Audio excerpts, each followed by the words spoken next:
гэр бүл салах шалтгаанд бас зарим хосууд манаас ярьдаг л та.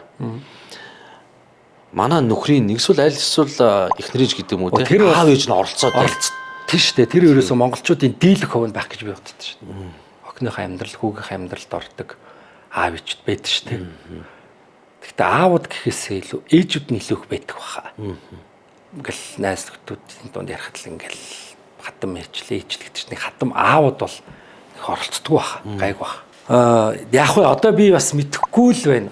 Бас хүүхдүүдэд амьдрал нь оруулах хүүхдүүдийн их амьдралд оролцохгүй юмсан гэсэн бодлууд бол аав ээжүүдэд байдаг л байх.